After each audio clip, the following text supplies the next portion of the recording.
오늘 주시는 하나님의 말씀은 여호수아 24장 14절로 18절과 마태복음 6장 33절입니다. 우리 먼저 여호수아 24장 14절로 18절에 있는 하나님의 말씀을 먼저 보도록 하겠습니다.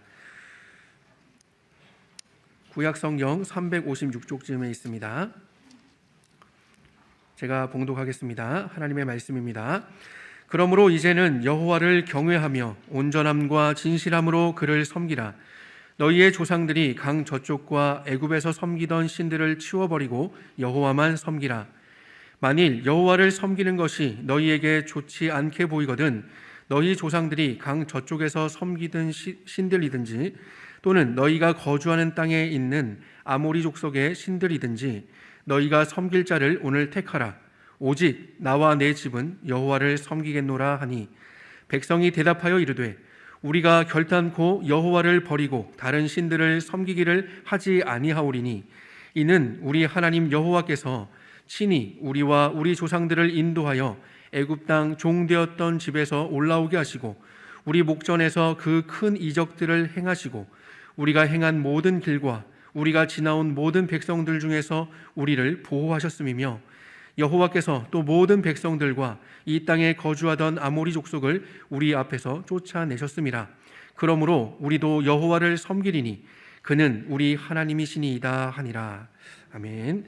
우리 마태복음 6장 33절 말씀도 함께 보도록 하겠습니다. 신약성경 9쪽쯤에 있습니다. 마태복음 6장 33절 말씀입니다. 그런즉 너희는 먼저 그의 나라와 그의 의를 구하라. 그리하면 이 모든 것을 너희에게 더하시리라. 아멘. 네, 우리 성도님들 지난 한 주간 동안 평안하셨습니까? 네, 우리 같이 인사 좀 나누실까요? 앞뒤 좌우에 계신 분들, 또 가정에서 예배드리시는 분들, 네, 반갑습니다. 평안하셨죠? 주님의 은혜와 평강이 함께하시기 바랍니다. 네. 예. 지난 주일 설교 때 그 다음 세대에 대한 사명감을 갖고 두 가지를 꼭 해주십사 부탁드린 것이 있는데 기억하시나요? 네, 여러분 올라오시면서 엘리베이터나 또 입구 앞에 또 계단 벽에 이렇게 붙어있는 포스터들을 보셨을 텐데요. 지난주에 제가 말씀드린 것들을 그렇게 포스터로 정리를 해서 붙였습니다. 한번 보여주실까요? 네. 두 가지를 부탁드렸는데요. 하나는 다음 세대를 위하여 올라. 예, 우리 하나님을 향해서 우는 마음으로 다음 세대를 위해서 매일 지금 기도해 달라 이제 부탁을 드렸습니다. 시편 127편에서 울며 씨를 뿌리는 자는 기쁨으로 단을 거두리로다라고 말씀하셨습니다. 그 말은 울며 씨를 뿌리지 않으면 거둘 열매가 없다는 거죠. 예. 우리 다음 세대를 위해서 얼마만큼 우리가 눈물로 기도로 씨를 뿌렸느냐, 그것이 이제 결과로 나타날 겁니다. 또 한 가지 부탁드린 것은 다음 세대에게 교회는 따뜻한 곳이다 하는 이 인식을 이제 심어주자 그랬어요. 그래서 다음 세대를 향하여는 웃는 마음으로 따뜻하게 이제 맞아주시라 부탁드렸죠. 교회에서 아이들을 만나면 먼저 반갑게 인사하고요. 매주 한 명씩 아이들 이름을 좀 물어보고 기억하고 기도해 주자 그랬습니다. 또 아이들을 격려하고 칭찬해 주자 그랬어요. 아이들에게 뭐라도 뭐 사탕이나 뭐 초콜릿이나 과자라도 하나씩 주자 그랬는데 혹시 주머니나 가방에 가지고 오신 분 계세요? 네. 아직은 준비 안 되셨나요? 오늘부터 하셔야 되는데, 예, 오늘은 그냥 말로라도 예, 그렇게 해서 좀 아이들을 좀 보듬어 주시고 그렇게 하시면 좋겠어요. 지난번 추수감사주일 때 그 감사일기 마지막 날 어느 집사님께서 이런 다짐을 써서 내주셨습니다. 우리 교회에 아는 사람이 별로 없다. 내가 먼저 웃음 주고 내가 먼저 인사하자. 여러분 보세요. 이 두 문장 사이에 좀 반전이 있는데요. 우리 교회에 아는 사람이 별로 없다. 그래서 교회 다니기 힘들다. 옮기자. 이래야 흐름이 좀 자연스러운 거 아니겠어요? 그런데 그렇지 않고 우리 교회 아는 사람이 별로 없는데 그래, 내가 먼저 웃어주고 내가 먼저 인사하자. 이게 참 얼마나 귀합니까? 이게 우리 하나님께서 정말 기뻐하시는 신앙생활이 이런 거죠. 그죠? 제가 이 글을 보면서 정말 감사하고 은혜가 됐어요. 여러분도 오늘 교회에서 만나는 우리 어린아이들 그냥 지나치지 마시고 우리 어린아이들, 중고등부 학생들, 청년들 모두 반갑게 웃어주시고 이름 물어봐 주시고 또 한번 쓰다듬어 주시고 그렇게 반갑게 먼저 인사해 주시길 바랍니다. 올해 우리 교회의 표어는 다음 세대를 위한 디딤돌을 놓는 교회인데요. 주제 성구는 마태복음 6장 33절입니다. 우리 다시 한번 다 같이 큰 소리로 한번 읽어볼까요? 그런즉 너희는 먼저 그의 나라와 그의 의를 구하라. 그리하면 이 모든 것을 너희에게 더하시리라. 혹시 여러분 가운데는 아니 표어는 다음 세대를 위한 디딤돌을 놓는 교회인데 어째서 주제 성구는 이거지? 뭔가 좀 이렇게 잘 안 맞는 것 같은데 뭐 이렇게 생각하시는 분들도 있으실지 모르겠어요. 그래서 오늘은 이 구절을 통해서 다음 세대를 위한 디딤돌을 놓는 것이 어떤 의미인지를 말씀을 드리려고 합니다. 여러분 오늘 주보에 나온 본문은 두 개입니다. 마태복음 6장 33절과 여호수아 24장 14절로 18절인데요. 먼저 이 여호수아 24장은요. 여호수아의 마지막 고별 설교입니다. 여호수아는 110세가 되어 나이 늙어 이 세상을 떠나기 전에 이 마지막 설교를 통해서 자기가 사랑했던 그리고 자기가 헌신했던 그 이스라엘 백성들에게 마지막 도전을 던지고 있습니다. 자, 근데 여호수아가 이 설교를 행한 곳이 어디죠? 1절과 25절에 보면 나오는데요. 세겜입니다. 이 세겜은요, 이스라엘에게 있어서 역사적으로 아주 깊은 의미가 있는 곳입니다. 먼저 이스라엘의 그 조상이라고 할 수 있는 아브라함이 하나님의 부르심을 따라서 가나안에 도착해서 하나님 앞에 제단을 쌓고 첫 예배를 드리면서 헌신을 다짐했던 장소가 바로 세겜입니다. 또한 아브라함의 손자 야곱이 자기 삼촌 라반에게로 오랫동안 피신해 있다가 이제 라반 집을 떠나서 가나안으로 돌아오면서 가지고 온 우상을 땅속에 파묻고 하나님, 이스라엘의 하나님 이름을 부르면서 하나님을 향한 헌신을 다짐했던 곳도 바로 세겜입니다. 이렇듯 이스라엘의 역사 속에 중요한 영적 의미를 지니고 있는 세겜에 여호수아가 온 이스라엘 백성들을 불러 모으고 마지막 고별 설교를 하는 겁니다. 세겜에서의 이 여호수아의 마지막 설교의 핵심은 뭔가 한마디로 말하면 여호와 하나님만 섬기라는 것입니다. 여호와 하나님만 섬기라. 우리 14절로 15절을 같이 한번 읽어볼까요? 그러므로 이제는 여호와를 경외하며 온전함과 진실함으로 그를 섬기라. 너희의 조상들이 강 저쪽과 애굽에서 섬기던 신들을 치워버리고 여호와만 섬기라. 만일 여호와를 섬기는 것이 너희에게 좋지 않게 보이거든 너희 조상들이 강 저쪽에서 섬기던 신들이든지 너희가 거주하는 땅에 있는 아모리 족속의 신들이든지 너희가 섬길 자를 오늘 택하라. 오직 나와 내 집은 여호와를 섬기겠노라. 아멘. 자, 이처럼 이 세겜에서의 그 여호수아의 고별 설교는요, 오래전 그들의 조상 아브라함과 야곱이 세겜에서 이제부터 하나님만 섬기겠습니다 라고 헌신했던 그 신앙의 전통을 그대로 그의 백성들 다음 세대에게 계승시키는 것이었습니다. 하나님만 섬기시오. 오직 여호와 하나님만 섬기시오. 바로 이것이 여호수아가 자기 생애의 마지막 순간 자기 백성들에게 도전하기를 원했던 가장 간절한 메시지였습니다. 자, 그런데 여호수아는요, 백성들에게 하나님만 섬기라 이 도전을 하면서 먼저 이스라엘 민족의 조상인 아브라함의 역사로부터 시작합니다. 24장 2절을 보면요, 여호수아가 모든 백성에게 이르되 이스라엘의 하나님 여호와의 말씀에 옛적에 너희 조상들 곧 아브라함의 아비 나홀의 아비 데라가 강 저편에 거하여 다른 신들을 섬겼으나. 무슨 말입니까? 너희들의 조상 아브라함도 하나님을 섬기지 않고 우상을 섬기던 시절이 있었다는 겁니다. 강저편 갈대아 우르에서 삶의 희망과 목표와 방향을 알지 못하고 하나님 없이 살았던 때가 있었다는 겁니다. 자, 그런데 그 다음 3절부터 13절까지 이어지는 말씀을 보면요, 여호수아가 하나님의 말씀을 대언해서 이렇게 말합니다. 한번 보세요.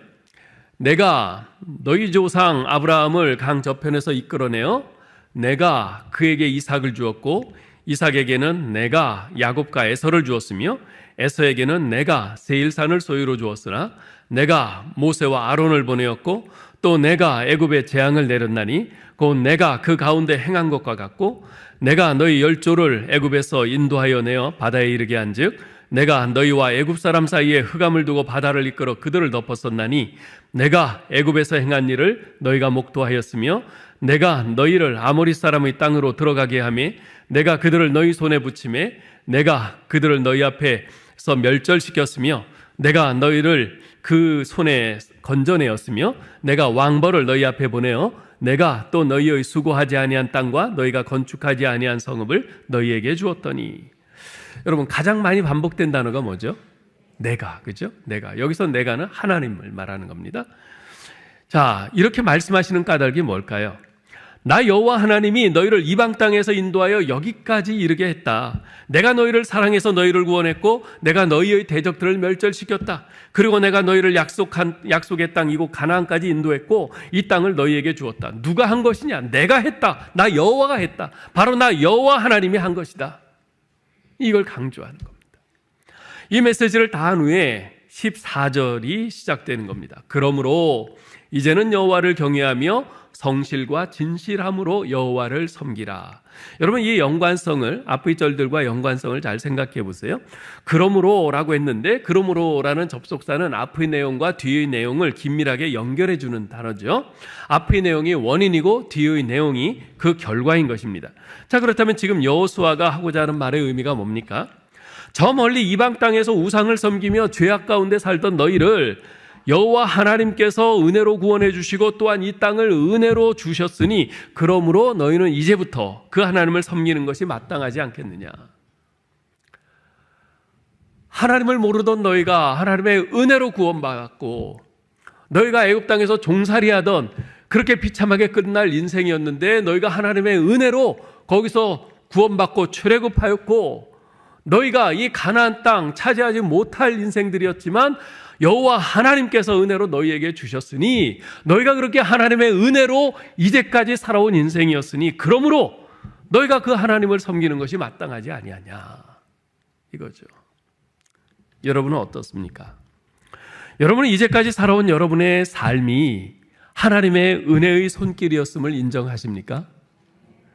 나의 나 된 것은 다 하나님의 은혜라 사도 바울이 이렇게 고백을 했는데요. 바울의 이 고백이 또한 여러분의 고백입니까? 그렇다면 이제 여러분의 발걸음을 하나님 섬김의 자리 세겜으로 옮겨야 하지 않겠어요? 여러분이 하나님을 섬길 여러분의 세겜은 어디입니까? 자, 이렇게 이스라엘의 역사 가운데 끊임없이 베풀어 주신 하나님의 은혜를 상기시키면서 여호수아는 백성들에게 하나님만을 섬길 것을 결단하도록 촉구합니다. 15절을 다시 한번 읽어보죠. 만일 여호와를 섬기는 것이 너희에게 좋지 않게 보이거든 너희 조상들이 강 저쪽에서 섬기던 신이든지 또는 너희가 거주하는 땅 아모리 족속의 신들이든지 너희가 섬길 자를 오늘 택하라. 오직 나와 내 집은 여호와를 섬기겠노라. 아멘. 여호수아는 자신이 죽을 날이 가까워오면서 한 가지 걱정이 생겼어요.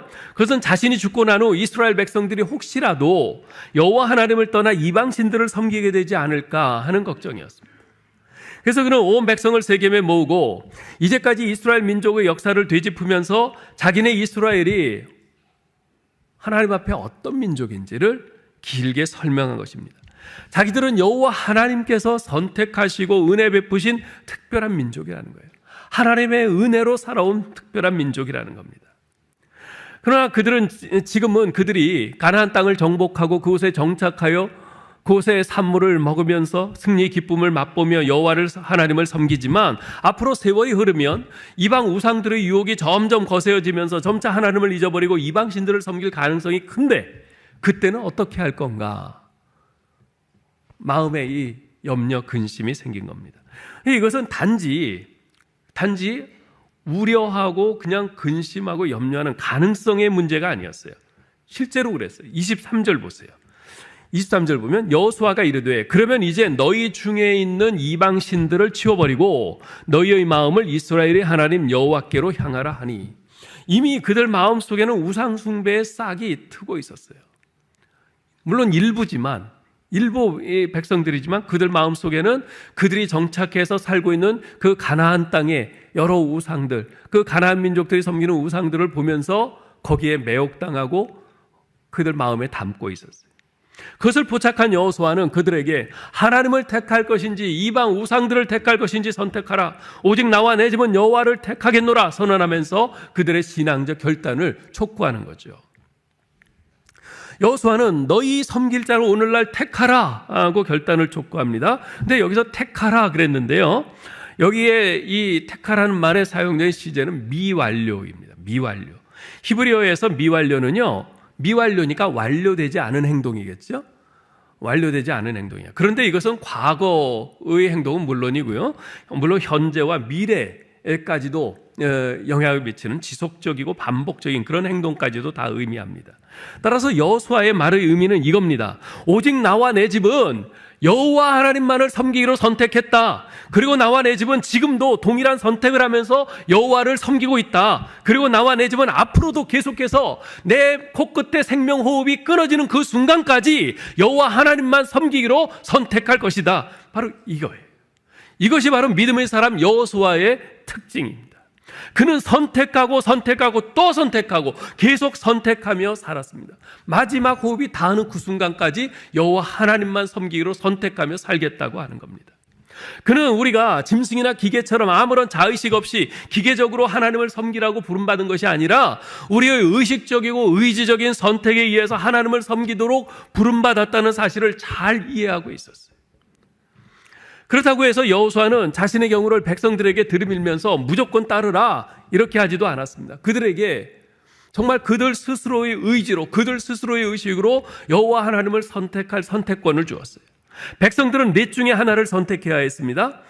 첫 번째는 그들의 조상들, 과거 아브라함이 저 강 저쪽 갈대우로 바벨론에서 살면서 섬겼던 그 신들, 그들을 선택하든지, 아니면 둘째로 이스라엘 백성들이 출애굽하기 전에 애굽에 살면서 섬기던 그 신들을 섬기든지, 아니면 세 번째, 현재 이스라엘 백성들이 정복하고 거주하고 있는 이 가나안 땅, 이 가나안의 신들, 이 아모리 족속의 신들을 선택하든지, 아니면 이스라엘을 애굽에서 은혜로 이끌어내어 자기 백성 삼으시고 약속대로 그들에게 가나안 땅을 주신 참되신 여호와 하나님을 선택하여 섬기든지, 이 넷 중에 하나를 결정하라는 겁니다. 지도자 여호수아의 눈물 어린 이 감동 어린 이 호소를 들은 이스라엘 백성들은 숙연한 분위기 속에서 마침내 신앙의 결단을 하죠. 16절 읽어볼까요? 백성이 대답하여 이르되 우리가 결단코 여호와를 버리고 다른 신들을 섬기기를 하지 아니하오리니. 24절도 보겠습니다. 백성이 여호수아에게 말하되 우리 하나님 여호와를 우리가 섬기고 그의 목소리를 우리가 청종하리이다. 예. 백성들도 여호수아처럼, 여호수아의 집처럼 우리도 여호와 하나님만 섬기겠습니다, 이렇게 굳게 결단하는 것을 볼 수 있습니다. 그리고 그날 여호수아는 세겜에서 백성들과 더불어 언약을 맺고 그들을 위하여 율례와 법도를 제정합니다. 그리고 그 모든 말씀을 하나님의 율법책에 기록하고 큰 돌을 가져다가 여호와의 성소 곁에 있는 상수리 나무 아래 세우고 증거를 삼습니다. 그러고 나서 비로소 여호수아는 눈을 감습니다. 자, 이로 인해서 어떤 결과가 나타났는가? 31절을 우리 같이 한번 읽어볼까요? 이스라엘이 여호수아가 사는 날 동안과 여호수아 뒤에 생존한 장로들 곧 여호와께서 이스라엘을 위하여 행하신 모든 일을 아는 자들이 사는 날 동안 여호수아를 섬겼더라. 여호수아 당대뿐 아니라 여호수아가 죽은 뒤에도 한동안 그 영향력이 이스라엘의 영적인 분위기를 지켜주었다고 성경은 증언하고 있습니다. 물론 이것이 그렇게 오래 가지는 못했어요. 여호수아가 죽은 그 이후에 정말 여호수아와 함께했던 그 세대들이 그 죽은 다음에는 이스라엘 백성들이 급속히 타락해져 갔는데요. 어쨌건 여호수아의 이 노력이 그래도 한동안 계속 그 영향을 발휘했던 것을 볼 수 있습니다. 그렇습니다, 여러분. 우리의 사명은요, 단지 내 당대의 신앙생활을 잘하는 것으로 끝나지 않습니다. 그것을 우리 후손들에게 계속 잘 전수하여 이 땅에 하나님 나라가 계속해서 확장되도록 하는 것, 그것이 우리가 생명호흡 다할 때까지 끝까지 붙들어야 할 마지막 사명인 것입니다. 미국의 50개 주 가운데 저 동북 쪽에 미시간주가 있습니다. 중북부에 있는데요. 그 미시간주는요, 화란, 즉 네덜란드 개혁주의 전통이 아주 강하게 남아 있는 곳입니다. 저는 그 미국에 있을 때 그 미시간에 있는 그 CRC 교단, Christian Reformed Church라고 하는 그 화란 개혁 교단, 그 교단 본부를 방문한 적이 있었는데요. 그때 받은 신선한 충격을 지금도 잊지 못합니다. 그 본부 건물에 들어갔더니 그 커다란 로비 벽에 그 CRC 교단 소개와 함께 그 교단에서 행하고 있는 다양한 사역들을 카테고리별로 이렇게 간단히 소개하고 있는 것을 보았는데요. 참으로 흥미로웠던 것은 가정사역을 선교부 관할 아래 그렇게 두고 있는 것이었어요. 전 처음에 그게 좀 잘 이해가 안 됐어요. 가정사역을 어떻게 선교부 관할에 그렇게 두고 있지? 잘 금방 이해가 안 됐어요. 그 이유가 뭔가 물어봤더니 그 관계자 말이 한 크리스찬 부부가 믿음 생활을 잘하면서 아이를 낳아 믿음으로 잘 양육할 때 그것이 곧 세상을 변화시키는 큰 힘이 되는 것이기에 가정사역은 선교적 소명이자 사명입니다. 그러더라고요. 예. 그 말을 듣고 저는 망치로 머리를 탁 맞은 것 같은 충격을 받았습니다. 그때까지 가정사역을 한 번도 그렇게 생각해 본 적이 없었거든요. 우리 사랑하는 성도 여러분, 우리가 다음 세대 하는데 우리의 자녀들을 포함한 다음 세대에 대한 관심은 이러한 관점에서 재조명되어야 합니다. 사실 다음 세대는요, 지금 새삼스러운 것이 아닙니다. 코로나19가 유행하기 이전에도 한국 교회는 유행처럼 다음 세대를 말하곤 했습니다. 다음 세대를 말하지 않으면 마치 시대에 뒤떨어진 교회인 것처럼, 교회가 되는 것처럼 교회마다 다음 세대를 강조하곤 했습니다. 그때만 해도 다음 세대는요, 당연히 저절로 오는 것처럼 그렇게 알았어요. 그래서 다음 세대를 강조하기는 했지만 우리 이전 세대 다음에 우리가 또 자연히 등장했듯이 우리 다음에 또 우리 다음 세대가 당연히 오겠지, 그렇게 생각을 했어요. 다음 세대를 말하기는 했지만 절박함은 없었어요. 그저 우리 기성세대가 세운 교회를 그들에게 잘 물려주면 되는 것이지, 이런 식의 생각이 다음 세대를 향한 관심의 전부였습니다. 하지만 코로나19는 다음 세대란 당연히 이어지는 세대가 아님을 우리에게 분명히 보여주었습니다. 지금은요, 마치 다음 세대가 아니라 마지막 세대를 보는 것 같은 그런 느낌을 받습니다. 마지막 세대는요, 교회 학교가 사라져버린 세대의 시작점입니다. 지금 이 상태로 간다면 앞으로 10년 후에는 우리 한국 교회의 한 90%는 교회 학교가 없는 교회가 되리라는 그런 전망입니다. 교회 학교가 없는 교회. 여러분, 교회 학교가 없는 교회는요, 미래가 없습니다. 모판에 뭐가 없는데 가을에 무슨 수확을 기대할 수 있겠어요? 따라서 다음 세대에 대한 관심을 무슨 유행처럼 생각해서는 안 되고요, 오히려 선교적 소명이자 사명으로 받아들여야 합니다. 그런 마음가짐으로 지금 다음 세대를 붙잡지 않으면 우리는 머지않아 다음 세대가 아니라 교회 학교 자체가 사라져버린 마지막 세대를 만나게 될 것입니다. 생각만 해도 끔찍합니다. 실외 마스크 착용 의무가 작년 4월 18일 566일 만에 해제되었는데요. 그럼에도 불구하고 현재 실외에서 마스크를 착용하지 않는 사람은 10명 중 1명꼴이라고 합니다. 10명의 9명은 여전히 의무가 없음에도 불구하고 마스크를 착용하고 다니는 거예요. 습관의 힘이 얼마나 무서운지를 여실히 보여주는 대목입니다. 교회도 마찬가지입니다. 성도들은요, 코로나 기간 중에 어쩔 수 없어서 영상 예배를 드리게 되었는데 그것이 1년, 2년, 3년 되다 보면서 영상 예배의 맛을 알아버렸어요. 그 편안함에 익숙해져서 좀처럼 현장 예배로 돌아오지 않는 교인들이 무려 30%나 됩니다. 교회 학교의 다음 세대들도 마찬가지입니다. 그들은 물어요. 코로나19 때는 집에서 영상 예배를 드려도 된다고 하더니 지금은 왜 꼭 현장 예배 나오라고 하나요? 물어요. 그 대답이 여러 가지 있겠지만 가장 중요한 대답은 뭐냐면 교사입니다. 교회 학교는요, 교사의 돌봄이 있는 곳입니다. 교사의 사랑의 터치가 있고요, 교사의 사랑의 말 한마디가 있고요, 교사의 사랑의 눈빛이 있고요, 교사의 사랑의 기도가 있는 곳이에요. 그게 교회 학교입니다. 그런데 영상 예배로는 그것이 안 돼요. 영상 예배로는 그저 예배를 그냥 볼 뿐이에요. 그것이 전부예요.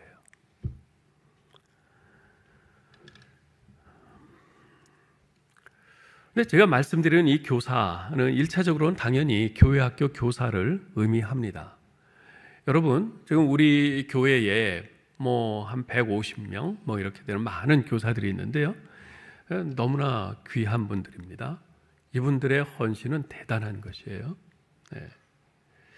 여러분들이 우리 교회 학교 교사들을 위해서 정말 열심히 기도해 주셔야 돼요. 그리고 그분들 격려해 주셔야 돼요.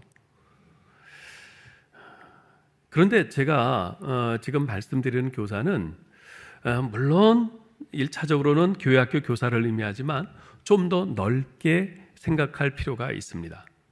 즉 다음 세대에 대한 사명감을 가지고 있는 어른 세대 모두가 다 교사인 겁니다. 다시 말해서 지금 이 자리에 있는 여러분들 모두가 다 교사인 겁니다. 왜냐하면 지난주에 말씀드린 것처럼 여러분이 아이들에게 따뜻한 미소로 먼저 다가가고 먼저 인사하고 칭찬하고 격려해주고 따뜻하게 보듬어 준다면 그 아이들은 여러분의 그런 모습을 통해서 교회는 좋은 곳이야, 교회는 따뜻한 곳이야, 이 교회의 머리 대신 우리 예수님은 정말 사랑이 많으신 분이죠. 그들은 교회에 대해서 배우게 되는 거예요. 그들은 교회의 주인이신 예수님의 사랑을 알게 되는 것입니다. 그렇게 교회에서 풍성한 사랑을 받으면서 하나님의 말씀을 체험적으로 배우며 자란 아이들이 교회를 떠날까요? 아니요, 절대로 안 떠납니다. 오히려 하나님과 교회를 뜨겁게 사랑하면서 그 아이들이 교회를 지켜나가게 될 것입니다. 여러분, 우리에게 이 마음이 필요합니다. 교회 학교 교사로 그 부서에 가서 섬기는 그런 분들만 교사가 아니라 지금 이 자리에 있는 부모 세대인 여러분 모두가 다 교사라는 이 마음가짐이 필요합니다. 이 마음가짐으로 교회에 오셔야 돼요. 나는 오늘 하나님 앞에 예배드리러 가는 예배자다, 이 마음이 중요하고요. 거기에 더하여서 나는 오늘 교사로 교회에 간다. 그래서 교회 문을 들어서면서 교회에서 만나는 모든 아이들, 중고등학생들, 청년들, 정말 그들에게 따뜻한 마음으로 다가가서 인사하고 만져주시고 보듬어 주시고 위에서 기도해 주시고 초콜릿 하나 주시고, 여러분이 이렇게 하셔야 됩니다. 여러분, 우리 같이 한번 해봅시다. 나는 교사입니다. 지금 6분 안 하셨어요. 자, 나는 교사입니다. 여러분 이 마음으로 오늘부터 지금 그렇게 하시겠죠? 네. 갑자기 6분만 대답하시네. 꼭 그렇게 해주시기 바랍니다. 여러분이 다음 세대를 위한 교사입니다. 우리 예수님께서는 무엇을 먹을까, 무엇을 마실까, 무엇을 입을까 등 세상 염려와 근심에 얽매이지 말고 너희는 먼저 그의 나라와 그를 구하라. 그리하면 너희에게 필요한 모든 것을 내가 채워주겠다 말씀하셨습니다.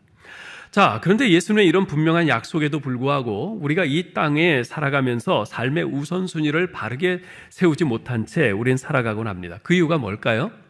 그것은 우리가 비록 하나님을 믿기는 하지만 아직 우리에게는 하나님의 약속의 무게보다 이 세상 염려의 무게가 더 크게 느껴지기 때문에 그렇습니다. 그래서 우리에게 필요한 것은 뭐냐면요, 하나님을 온전히 신뢰하는 훈련입니다. 그게 필요합니다. 하나님께서 애굽에서 종살이하던 이스라엘 백성들을 출애굽시키셔서 구원하신 후에 그들을 곧바로 약속의 땅 가나안으로 인도하지 않으셨습니다. 오히려 그들을 광야로 인도하셨어요. 왜냐하면 그들에게는 광야의 훈련이 필요했기 때문입니다. 광야의 훈련이 뭡니까? 광야의 훈련의 골자는 바로 신뢰의 훈련입니다. 광야는 사람이 생존하기가 불가능한 곳이에요. 아무것도 없어요. 그곳에서 생존할 수 있는 길은 딱 하나.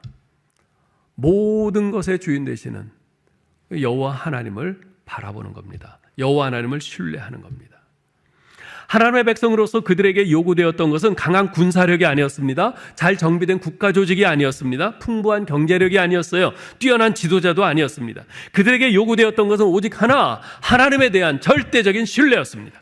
이것이 없이는 이스라엘은 결코 온전한 하나님의 백성이 될 수 없었기에 하나님께서는 광야 40년의 훈련을 통해서 이스라엘이 하나님을 철저히 신뢰하고 의존하는 법을 배워가도록 하신 것이죠. 나무 한 그루 풀 한 폭이 나지 않는 광야에서 살면서 이스라엘은 매일매일의 양식을 위해서 눈을 들어 하늘을 바라보아야만 했습니다. 마실 물을 위해 모세가 손에 쥐고 있던 하나님의 능력의 지팡이 끝을 바라보아야만 했습니다. 놀랍게도 하나님께서는 그 40년간 단 한 번도 걸음이 없이 매일매일 하늘에서 만나를 내려주시고 메추라기를 보내어 고기를 먹게 하셨으며 반석에서 물이 터져나오게 하셨습니다. 그런 하나님의 신실하심을 40년 동안 경험하면서 이스라엘 백성들 마음속에는 하나님에 대한 신뢰가 점점 쌓여갔죠. 바로 그러한 신뢰가 형성되었을 때 비로소 이스라엘은 약속의 땅 가나안에 들어갈 수 있었습니다. 사랑하는 성도 여러분, 오늘날 우리가 살고 있는 이 세상은 광야와 같은 세상입니다. 살벌한 생존 경쟁의 세상입니다. 적자 생존의 세상입니다. 이 세상에서 살아남기 위해서 우리 모두는 새벽 일찍부터 일어나서 밤 늦게까지 일하고 공부합니다. 때로는 너무 힘들어요. 좀 쉬고 싶은데도 쉴 수 없는 때도 있습니다. 그렇게 하지 않으면 나만 도태되어 버릴 것 같은 그런 강박관념 때문에, 염려 때문에 그렇죠. 우리의 자녀들 세대, 우리 다음 세대들이 사는 세상은 좀 더 나아질까요? TV나 언론 매체에서는 화려한 과학기술 문명의 앞으로 과학기술 문명이 앞으로 어디까지 발전할 것인가 그런 것을 보여주면서 장밋빛 미래를 막 꿈꾸듯이 우리 앞에 펼쳐줍니다. 그러나 과연 그렇게 될까요? 천만에요. 우리 자녀들 세대가 살 그 세상은 지금보다도 훨씬 더 팍팍하고 강팍하고 정말 살기 힘들어지는 그런 시대일 것입니다. 영적으로 그들은 더욱더 어두운 시대를 살게 될 겁니다. 우리의 자녀들을 그러한 시대에 그냥 덩그러니 던져놓겠습니까? 그러나 여러분, 지금 우리가 살고 있는 이 시대가 아무리 어려워도 또 우리의 자녀들이 살아갈 시대가 더 어려울지라도 우리가 이것을 기억해야 합니다. 이 광야와 같은 세상에서 우리만 홀로 가고 있는 것이 아닙니다. 우리 아버지 하나님께서 함께 하십니다. 우리 필요한 것을 하나님께서 아십니다. 하나님께서 채워주시겠다고 약속하세요. 하나님께서 우리를 도와주시고 당신의 의로운 오른손으로 우리를 붙잡아 주시겠다고 약속하십니다. 그러니 염려하지 말고 먼저 하나님 나라와 그의 의를 구하라 말씀하세요. 자, 그러면 하나님의 나라와 의를 구하는 삶이란 구체적으로 어떤 것입니까? 여러분, 이것을 하나님의 나라를 구하는 것과 그의 의를 구하는 것으로 나누어서 생각할 필요가 있습니다. 하나님의 나라를 구하는 것이 목표라면 그의 의를 구하는 것은 그 목표에 도달하는 과정이요 방법을 말합니다. 하나님의 나라를 구하라는 것은 하나님께서 나를 이 땅에 두신 이유가 무엇인지를 물으며 살라는 것입니다. 하나님께서 내 인생에 두신 사명을 발견하고 그 사명을 따라 살라는 것입니다. 올해 우리 교회의 목표와 연결해서 말한다면 다음 세대를 위한 디딤돌을 놓는 삶을 내 인생의 목표로 하고 살라는 것입니다. 자, 그러면 하나님의 의를 구하라는 것은 어떻게 하라는 것일까요? 그 사명을 하나님께서 기뻐하시는 의로운 방법으로 이루라는 것입니다. 곧 철저하게 성경적인 방식으로 행하라는 것입니다. 일례로 이 예를 좀 하나 드리고 싶은데요. 꽤 오래전 우리나라에서 대학 입학을 앞두고 일어난 일입니다. 한 학생이 공부도 잘하고 피아노도 잘 쳐서 좋은 대학에 피아노과를 지원했는데 합격할 줄 알았는데 그만 떨어졌어요. 굉장히 낙심이 되죠. 그런데 그때 입시 브로커란 사람들이 있었어요. 입시 브로커가 나타나서 500만 원을 제시를 해요. 500만 원을 내면 그 대학에 연결해서 입학시켜 주겠다는 것이에요. 지금부터 뭐 꽤 세월이 흐른 이제 그때인데요. 그 전인데요. 그때 500만 원이면 지금 5천만 원이 훨씬 넘는 굉장히 큰 금액이었습니다. 뭐 지금은 이런 일은 없겠죠. 뭐 다른 방식으로 뭐 입시 부정을 저지르곤 해도. 자, 그런데 그 제안을 받고 가족들이 고민하기 시작했습니다. 가족 중에 한 사람이 말하기를 대학 들어가는데 500만 원이면 싼 거죠. 그래요. 500만 원도 싸다. 그런데 계산을 해보니까 그 말이 맞아요. 1년 동안, 앞으로 1년 동안 또다시 교수에게 계속 레슨을 받으려면 그 돈 만만치 않죠. 또 1년 동안 애가 또 학원도 가서 또 학력고사도 봐야 되니까 그거 준비하는데도 또 돈도 꽤 들죠. 또 1년 빨리 졸업을 했을 때 벌 수 있는 돈을 계산해 보니까 이건 뭐 500만 원이면 훨씬 싸다는 결론이 나온 거예요. 자, 그런데 500만 원도 싼 겁니다 라는 이 말에 담긴 그 의미가 뭡니까?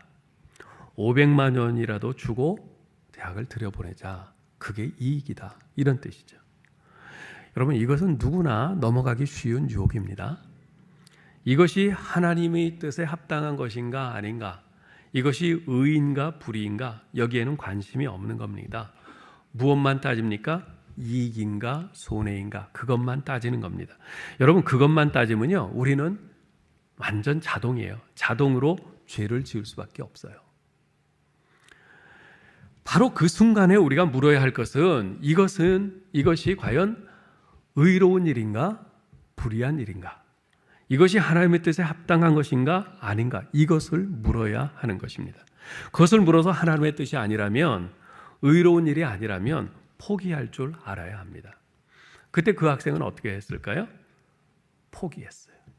그 학생의 부모가 입시 브로커에게 아주 멋진 말을 했습니다. 우리 아이 병신 아닙니다. 내 아들 내년에 공부해서 대학 들어갈 수 있습니다. 돈이나 주고 대학 들어가는 멍청한 아이 아닙니다. 똑똑한 아이입니다. 설령 남보다 1년, 아니 그보다 더 늦어진다 해도 떳떳하고 바른 길로 갈 겁니다. 아무리 빨라도 부끄럽고 바르지 않은 길로는 가지 않을 겁니다.